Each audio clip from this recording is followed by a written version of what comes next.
Question है हमारा, उसमें कह रहा है ऊंचाई 220 सेमी और आधार का व्यास 24 सेमी वाले एक बेलनाकार स्तंभ पर ऊंचाई 60 सेमी और 8 सेमी त्रिज्या का एक दूसरा बेलन अध्यारोपित है। तो दोनों का द्रव्यमान ज्ञात करना है, हमें आयतन निकालना है। तो देखो दोनों बेलनों का आयतन,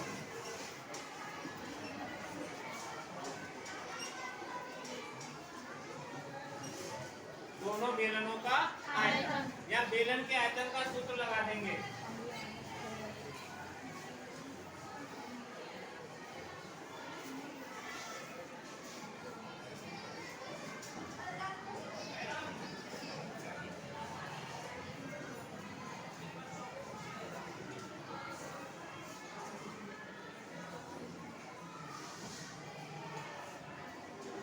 पहले बेलन का आयतन प्लस दूसरे बेलन का आयतन।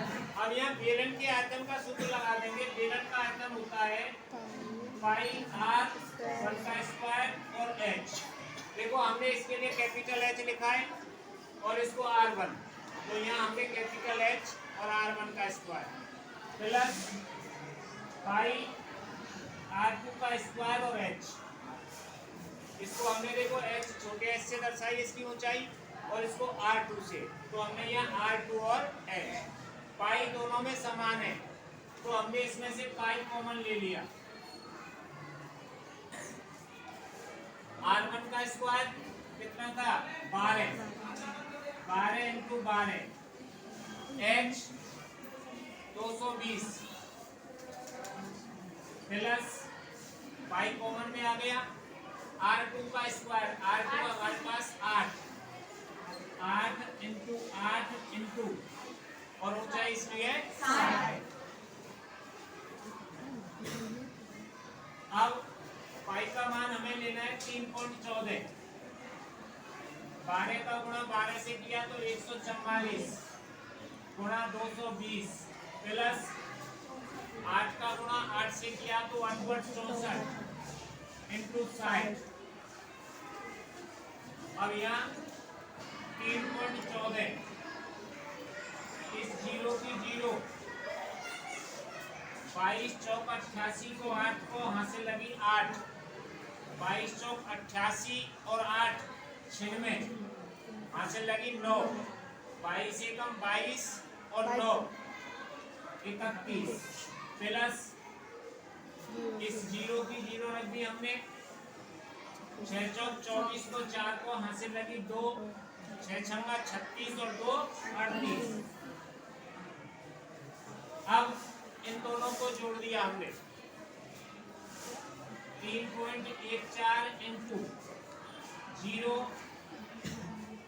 8 4 12 को 2 को हासिल लगी 1, 8 और 6 14 और 1 हासिल का 15 को 5 को हासिल लगी 1, 3 और 1 4, 4 और 1 5 और ये 3 के 3। अब 35 520 में हमने 3.14 का गुणा कर दिया। 3.14 देखो 4 का 0 से किया तो 0, 4 दूनी 8, 4 पंजे 20 की 0 हाथ से लगी 2, 4 पंजे 20 और 2 22 हाथ से लगी 2 और 4 किया 12 और 2 14।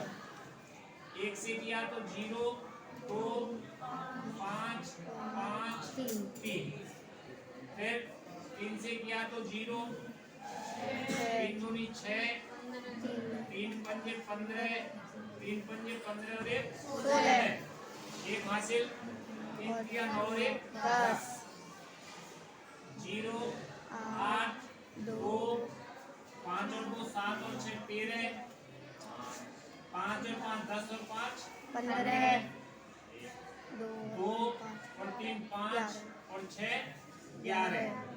पॉइंट कितने पे 2 पे। तो ये आ गया आपके पास 1 1 1 5 3 2.80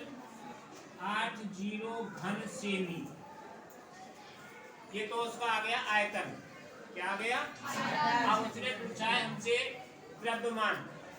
एक घन सेमी धातु का द्रव्यमान बता रहा है वो 8 ग्राम।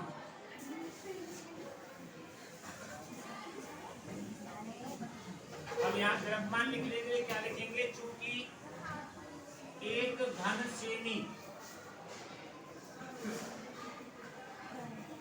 धातु का